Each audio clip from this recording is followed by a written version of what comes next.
और आइए अब देखते हैं कि कैसे क्रिकेटर से बाहुबली बना मुख्तार अंसारी।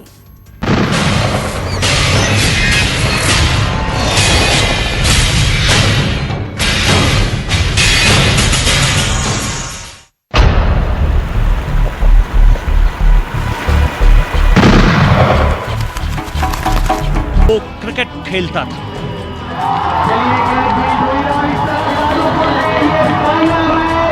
तब वो कॉलेज में पढ़ता था, तब वो बंदूकों से नहीं बैट से खेलता था।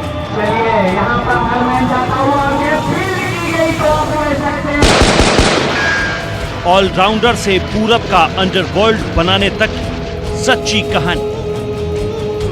ये तस्वीर गवाह है कि जब कोई गैंगस्टर बाहुबली नेता बनता है तो इतना बेखौफ हो जाता है कि समाज और कानून व्यवस्था के लिए खौफ बन जाता है।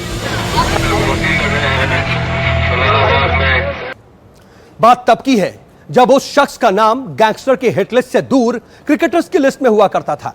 तब उसके हाथों में बंदूकें नहीं बल्कि क्रिकेट और बॉल हुआ करते थे। लेकिन एक छोटी सी घटना ने सब कुछ बदल दिया। यूपी जिला जेल के उस क्रिकेटर का नाम है मुख्तार अंसारी, लेकिन बहुत कम लोगों ने उसे क्रिकेट खेलते हुए देखा, लेकिन ज्यादातर लोगों ने उसे बंदूकों के साथ देखा। शूट आउट, जेल आते जाते वक्त सुर्खियों में देखा। बाहुबली मुख्तार अंसारी,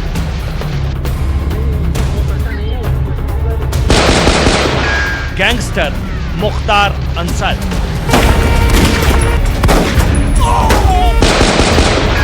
डॉन मुख्तार अंसारी।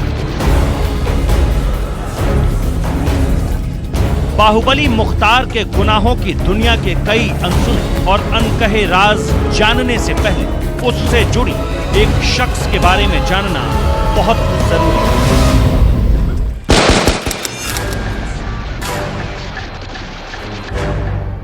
उन्नीस और 48 में भारत और पाकिस्तान के बीच पहला युद्ध चल रहा था। उस वक्त भारतीय जाबाजों के साथ सेना लेकर ब्रिगेडियर उस्मान जंग लड़ रहे थे। कहते हैं पाकिस्तानी सेना ने उन्हें अपनी सेना का मुखिया बनाने का ऑफर दिया, लेकिन उन्होंने तिरंगे का साथ नहीं छोड़ा। इस जंग में वो शहीद हो गए।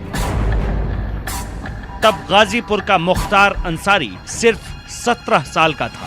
शहीद ब्रिगेडियर उस्मान रिश्ते में मुख्तार के नाना लगते थे, लेकिन मुख्तार शायद अपने नाना की जिंदगी, उनके जज्बात और उनकी शहादत से कोई सबक नहीं लिया। इसीलिए उसने वो रास्ता चुना जिसमें जंग तो थी, लेकिन देश के लिए नहीं बल्कि गैंग।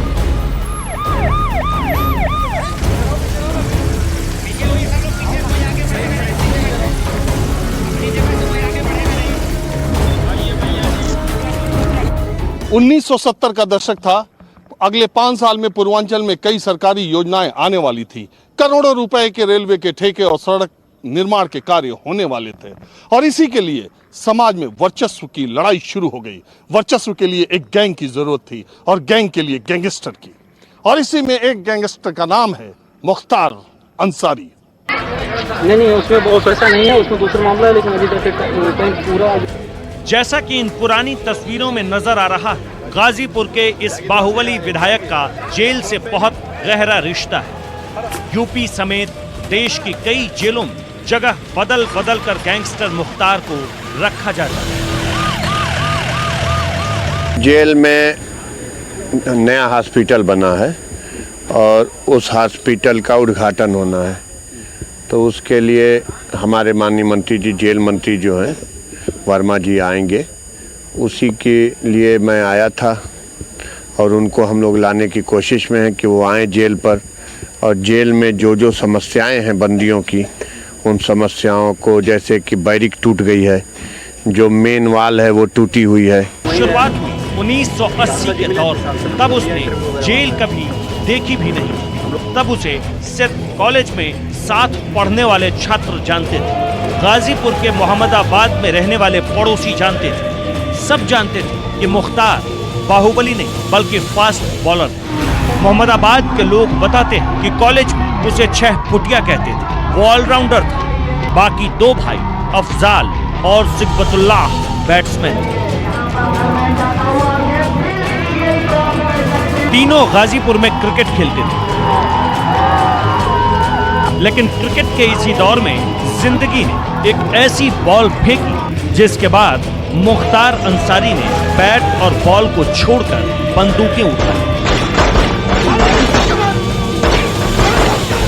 गाजीपुर में मुख्तार का परिवार जमींदार था और पिता सियासत में अच्छी खासी दखल रखते थे।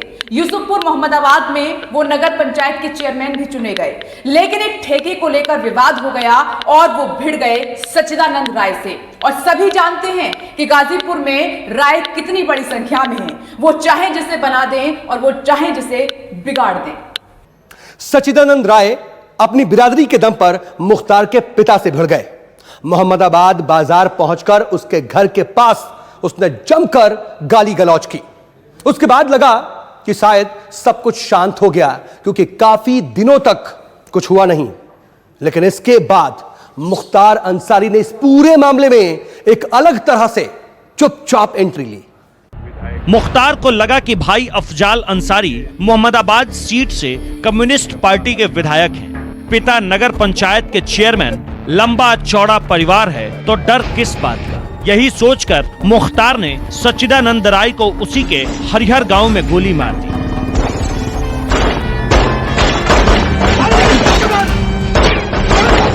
इस घटना के बाद मोहम्मदाबाद से लेकर गाजीपुर तक लोगों को मालूम हो गया कि पेस बॉलर मुख्तार अब गोलियां चलाने लगा।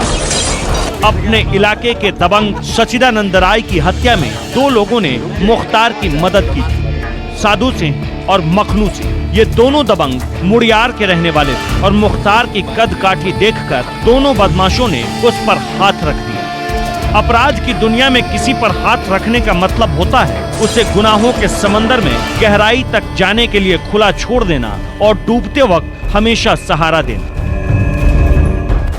खैर, मुख्तार अंसारी को अपने पहले गोलीकांड में साधु और मखनू से मिली मदद के बदले एक बड़ी कीमत चुकानी पड़ी।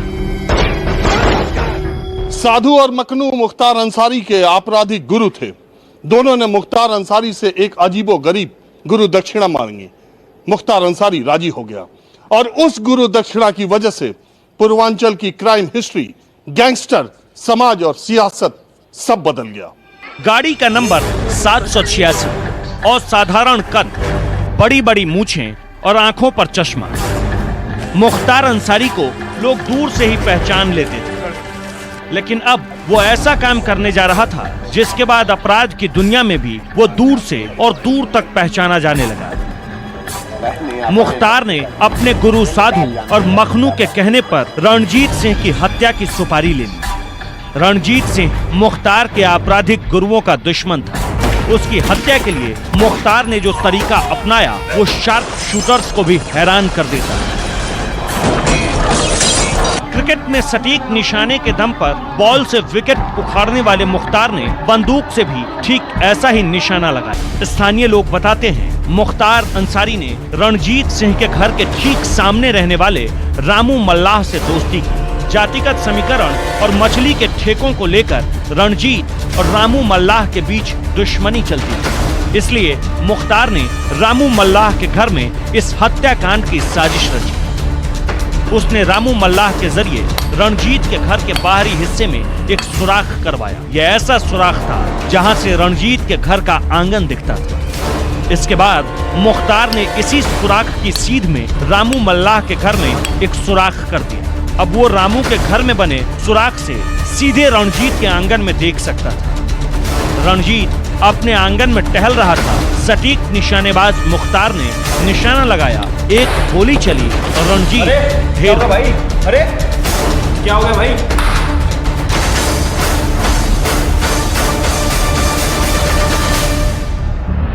लेकिन जैसा कि माफियाओं के मामले में अक्सर होता है, पुलिस को इस हत्याकांड में मुख्तार से जुड़े पुख्ता सबूत नहीं मिले। पहली राजनीतिक हार के बाद मुख्तार ने एक बार फिर गुनाहों की दुनिया का रुख किया, क्योंकि वो जानता था कि सियासी हार जीत पर उसका जोर नहीं है। लेकिन अपराध की दुनिया में कमजोर पड़ गया तो बंदूक के दम पर जुटाया गया करोड़ों का साम्राज्य बिखर सकता है। इसलिए मुख्तार एक बार फिर हथियारों का हमसाया बन गया। जिस दौरान मुख्तार अपना एक हाथ गुनाहों की दुनिया में और दूसरा हाथ सियासत में आजमा रहा था, उस दौरान ब्रजेश सिंह यूपी, बिहार, मुंबई, गुजरात, ओडिशा और पश्चिम बंगाल तक कोयला समेत तमाम तरह के ठेकों पर तेजी से काबिज होने लगा। लेकिन वो हमेशा के लिए पूर्वांचल छोड़कर नहीं गया था। चुनावी हार के बाद जब मुख्तार का सारा जोर सरकारी ठेकों पर था, इसी बीच 1993 में पूर्वांचल में ब्रजेश सिंह की वापसी हुई। दोनों के बीच पुरानी दुश्मनी की जंग अब एक नया रूप ले चुकी थी। अपने ऊपर हुए पहले शूट आउट में मुख्तार अंसारी बच निकला। इस पूरे घटनाक्रम ने पूर्वांचल को दहला दिया। आरोप बीजेपी नेता कृष्णानंद राय पर लगा। गैंगस्टर से विधायक बन चुका मुख्तार अंसारी बदला तो लेगा, इस बात का एहसास सभी को था, लेकिन कब और कैसे यह कोई नहीं जानता था। बीजेपी नेता कृष्णानंद राय पर आरोप लगा कि उन्होंने सुनियोजित ढंग से मुख्तार पर हमला कराया था। ब्रजेश इस बड़ी घटना के बाद अंडरग्राउंड हो गया, लेकिन 15 जुलाई 2001 को हुए उस हमले के बाद कोई ऐसी बड़ी घटना नहीं हुई जिसका पूर्वांचल पर खासा असर पड़ा। हालांकि मुख्तार और ब्रजेश गैंग के बीच खूनी जंग जारी रही। इसी बीच 2002 में विधानसभा चुनाव आ गए। यही वो मौका था जब मुख्तार और ब्रजेश दोनों ने अपना सब कुछ दांव पर लगा दिया, क्योंकि ब्रजेश के राजनीतिक संरक्षक कृष्णानंद राय ने मुख्तार के भाई अफजाल के खिलाफ मोहम्मदाबाद से पर्चा भर दिया था। ब्रजेश ने कृष्णानंद राय के चुनाव अभियान का समर्थन किया। 2002 में गाजीपुर की मोहम्मदाबाद सीट से कृष्णानंद ने मुख्तार के भाई और 5 बार के विधायक अफजाल अंसारी को हरा दिया। 2 साल में मुख्तार को 2 बड़े झटके लगे। 2001 में जानलेवा हमला और उसके अगले ही साल 5 बार के विधायक भाई की चुनावी हार। हालांकि 2002 के उसी चुनाव में मुख्तार ने मऊ सदर से निर्दलीय पर्चा भरा, जीत गया, लेकिन वो भाई की हार और अपने ऊपर हुए जानलेवा हमले का बदला लेने के लिए बेचैन हो उठा, क्योंकि दोनों ही घटनाओं के पीछे बीजेपी विधायक कृष्णानंद राय का हाथ माना जाता है। आरोप है कि मुख्तार ने ब्रजेश और कृष्णानंद राय को बर्बाद करने की तमाम कोशिशें की और इसी बीच उसे 2001 में अपने ऊपर हुए जानलेवा हमले का सुराग मिला। मुख्तार अंसारी के मुताबिक कृष्णानंद और ब्रजेश ने मिलकर उसके हत्या की साजिश रची थी। इसीलिए सबसे पहले उस शख्स की पहचान की गई जिसने उस पर गोली चलाई थी। वो शख्स था ब्रजेश के गुरु त्रिभुवन का भतीजा अनिल सिंह। अनिल सिंह को ढूंढा गया और उसके बाद 2003 में बीएसपी से जिला पंचायत सदस्य अनिल सिंह की हत्या कर दी गई। गाजीपुर के सैदपुर में सरे बाजार अनिल सिंह समेत 3 लोगों की हत्या की गई। आरोप मुख्तार गैंग पर लगा। सैदपुर बाजार में इस हत्याकांड का संदेश साफ था। मुख्तार शायद बताना चाहता था कि वो अपने दुश्मनों को उन्हीं के इलाके में मारेगा। यह संदेश ब्रजेश और उसके गैंग के लिए था। हालांकि ब्रजेश का कोई अता पता नहीं था, इसलिए मुख्तार बेखौफ होकर अपने गुनाहों और बाहुबल का जाल फैलाता चला गया। पूर्वांचल के करीब 5 जिलों में लगभग आधे से ज्यादा सरकारी ठेकों में उसे चुनौती देने वाला कोई नहीं था, क्योंकि उसके गैंग में एक ऐसा शख्स था जो ब्रजेश सिंह की तरह बेहद बेखौफ और दुर्दांत शूटर था। नाम मुन्ना बजरंगी। 2005 तक मुख्तार अंसारी ब्रजेश के सक्रिय न होने की वजह से पूर्वांचल का अकेला गैंग लीडर बन गया, लेकिन उसका बदला अभी पूरा नहीं हुआ। वो बीजेपी विधायक कृष्णानंद राय को अपने ऊपर हुए जानलेवा हमले का मास्टरमाइंड मानता था। दुश्मनी मौका तलाश रही थी, मौका कृष्णानंद राय की हत्या का। वो मौका आया नहीं बल्कि प्लान किया गया। एक ऐसा शूट आउट जो आज भी यूपी के सबसे खूंखार गैंगवार में टॉप पर है।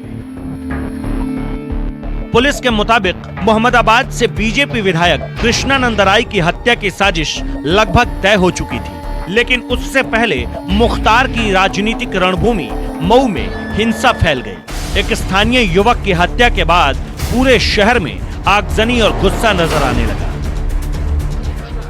हिंसा की इसी आग के बीच विधायक मुख्तार अंसारी मऊ पहुंचा। सफेद रंग की खुली जिप्सी की छत पर चश्मा लगाए गैंगस्टर मुख्तार लोगों की ओर देखते हुए दोनों हाथ हिलाकर उन्हें कुछ समझाता हुआ, साथ में जिप्सी पर हथियारों से लैस पुलिस वाले।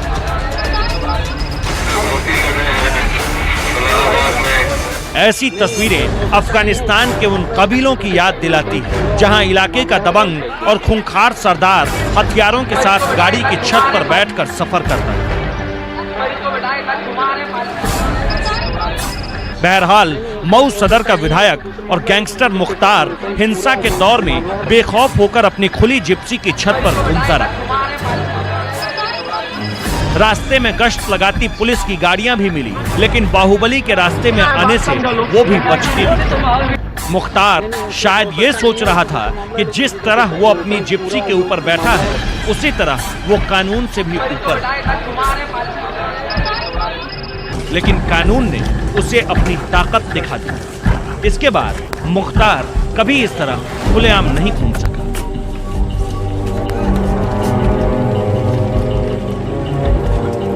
25 अक्टूबर 2005 को विधायक और गैंगस्टर मुख्तार अंसारी को मऊ दंगे में सरेंडर करना पड़ा।